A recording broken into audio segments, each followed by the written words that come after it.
पत्राला सुरुवात करूयात। अहिल्यानगर जिल्ह्यातील काँग्रेस जिल्हाध्यक्षाचं अपहरण करून त्याला मारहाण करण्यात आली। जिल्हाध्यक्ष सचिन गुजर यांचं अपहरण करून मारहाण करण्यात आली।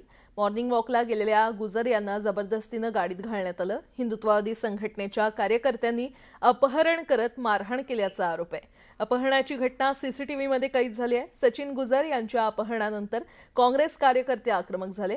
त्यांनी नगरपालिकेसमोर ठिय्या आंदोलन सुरू केलं। भाजप नेते राधाकृष्ण विखे पाटील यांच्या गुंडांनी मारहाण केल्याचा आरोप त्यांनी केलाय। तर निवडणुकीत पराभव दिसत असल्याने दडपशाही केली जात असल्याचा आरोप करण्यात आलाय।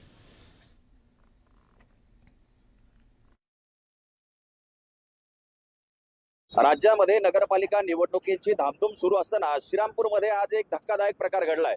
जिल्हाध्यक्ष काँग्रेसचे जे आहेत सचिन गुजर यांचं अपहरण करण्यात आलं आणि त्यांना बेदम मारहाण करण्यात आलेली आहे। त्यामुळे काँग्रेसचे नेते आणि कार्यकर्ते आक्रमक झालेले आहेत आणि श्रीरामपूर नगरपालिकेसमोर त्यांनी ठिय्या आंदोलन या ठिकाणी सुरू केलेलं आहे।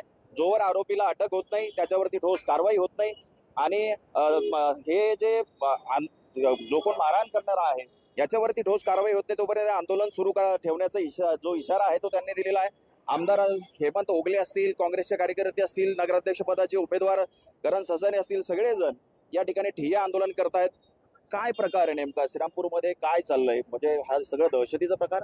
जशी निवडणूक लागली आहे तसा दबाव आणण्याचा प्रयत्न केला जातोय। काँग्रेसच्या 3 उमेदवारांवरती खोटे नाटे गुन्हे दाखल करून त्यांच्यावरती उमेदवारी अर्ज मागे घ्यावात म्हणून दबाव आणला गेला। एक उपनगराध्यक्ष त्यांनी निवडणुकीतून माघार घेतली आणि आजचा प्रकार तर सरळ म्हणजे पोलिसांकडून प्रशासनाकडून ज्यावेळेस काही उपयोग होत नाही डायरेक्ट गुंडांना उतरवलं। काँग्रेसच्या जिल्हाध्यक्षांना उचलून घेऊन गेले, गाडीत टाकून डायरेक्ट उचलून घेऊन गेलेत। आपण सीसीटीव्ही मध्ये पाहिलं असेल आणि त्यांनी कबूल केलं त्या गुंडांनी की हो आम्ही हे केलेलं आहे। ही कुठली पद्धत आहे? नगराध्यक्ष पदाचे उमेदवार करण ससाने देखील आपल्या सोबत आहे। काय प्रकार चाललाय नेमका श्रीरामपूरमध्ये आणि कुणाची दहशत आहे एवढी सगळी? या नगरपालिकेच्या पार्श्वभूमीवरती मागच्या 7-8 दिवसापासून पालकमंत्री आणि भाजपच्या नेत्यांच्या माध्यमातून आणि पोलीस यंत्रणेला वापरून आमच्या महाविकास आघाडीच्या 3 उमेदवारांना रात्री 2 वाजता पोलीस गाडीमध्ये उचलून नेलं। वास्तविक गुन्हे दाखल नव्हते, त्यांना लोणीला नेऊन एका माजी खासदारासमोर उभं केलं आणि त्यांना फॉर्म काढण्यासाठी दबाव आणला गेला। हे यूपी बिहार झालेलेच लक्षण आहे। म्हणजे आजची घटना सुद्धा त्यांच्याकडनंच घडली असं? या 3 घटना घडल्यानंतर आज त्यांनी या सगळ्या दडपशाहीचा कळस केलेला आहे।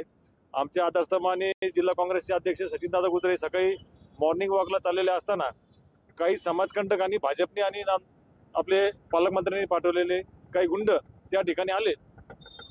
त्यांनी त्यांना अडवलं आणि आमच्या नेत्याची बदनामी करतो, पालकमंत्र्यांची बदनामी करतो असं करून धक्काबक्की करून शिवीगाळ करून अक्षरशः उचलून त्यांना गाडीत टाकून त्या टिळकनगर भागामध्ये महेशच्या वाड्यापाशी नेऊन त्यांना कपडे काढून त्यांना मारहाण करण्यात गेलंय आणि या सगळ्याचा निषेध आम्ही करतोय। निवडणूक ही निवडणुकीच्या पद्धतीने लढली पाहिजे, परंतु मागच्या 8 दिवसापासून जी गावामध्ये जी दहशतीचं वातावरण प्रशासनाच्या माध्यमातून केलं पण प्रशासनाच्या माध्यमातून होत नाही, आता गुंडांच्या माध्यमातून हे सुरू आहे, याचा आम्ही निषेध करतो। इथं आपण बघितलं तर कुठेतरी काँग्रेसचे कार्यकर्ते आणि नागरिक देखील आक्रमक झालेले आहेत आणि या ठिकाणी ठिय्या आंदोलन सुरू केलंय। निवडणुकीवर देखील बहिष्कार टाकण्याचा इशारा त्यांनी दिलाय आणि पालकमंत्री विखे पाटील यांच्यासह सुजय विखे पाटील यांच्यावरती देखील गंभीर आरोप त्यांनी केलाय। आजची जी घटना घडली आहे ही त्यांच्याच गुंडांकडनं घडली असा गंभीर आरोप त्यांनी केलेला आहे। हरीश दिमोटे, न्यूज 18 लोकमत, श्रीरामपूर, अहिल्यानगर।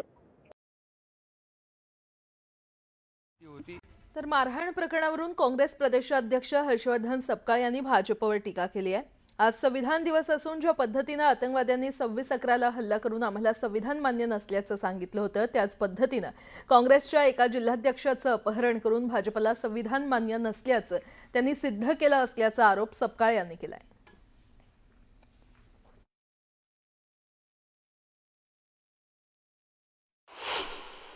लोकशाही यांना मान्य नाही आणि ठोकशाहीच आम्ही स्वीकारणार आहोत। या दृष्टिकोनातून एकंदरीत हे महाराष्ट्राचं आणि अहिल्यानगरचं असणारे जे चित्र आहे याचा मी तीव्र शब्दात निषेध करतो, धिक्कार करतो। आणि आज नेमक्या 26 तारखेलाच एका मोठ्या राजकीय पक्षाच्या जिल्हाध्यक्षाचं अपहरण करणे म्हणजे काय? तर 26/11ला पाकिस्तानच्या दहशतवाद्यांनी भारतात मुंबईला हल्ला करून संविधान आम्हाला मान्य नाही आणि संविधान आम्ही या देशामध्ये ठेवणार नाही अशा प्रकारचा दहशतवाद्यांनी जो संदेश देण्याचा प्रयत्न केला होता तोच अगदी आज संविधान दिनाच्या दिवशी जर जिल्हाध्यक्षांना अपहरण करून त्यांना मारहाण केल्या जाते तर याचा अर्थ साफ आहे, भारतीय जनता पक्षाला संविधान मान्य नाही। मारहाणीची घटना ही दुर्दैवी असून निवडणुकीत भांडणं योग्य नाहीत. पोलिसांनी पक्षभेद न करता तपास करावा अशी प्रतिक्रिया चंद्रशेखर बावनकुळे यांनी दिली आहे. हे काही योग्य नाही आहे. असं वर्तनही योग्य नाही आहे. हे महाराष्ट्राला शोभण्यालायक नाही आहे. महाराष्ट्राची संस्कृती नाही आहे. निवडणुकीमध्ये भांडणं करणे हे काही योग्य नाही आहे आणि त्यामुळे निवडणुकीमध्ये कुठलेही भांडणं पोलिसांनी हे उद्ध्वस्त केलं पाहिजे. या पद्धतीचं झालेलं पोलिसांनी आपला पूर्ण अधिकार वापरले पाहिजे. भाजप असो की काँग्रेस असो, कुठेही त्या ठिकाणी पक्ष म्हणून कोणाला सोडू नका असं माझं पोलिसांनाही निवेदन राहील. अहिल्यानगरच्या जिल्हाध्यक्षाला मारहाण केल्याप्रकरणी काँग्रेस कार्यकर्ते आक्रमक झालेत. नगरपालिकेच्या समोर धरणे आंदोलन करत संबंधित घटनेचा निषेध नोंदवण्यात आला. यावेळी आक्रमक कार्यकर्त्यांनी निवडणुकीवर बहिष्कार टाकण्याचा इशारा दिलाय.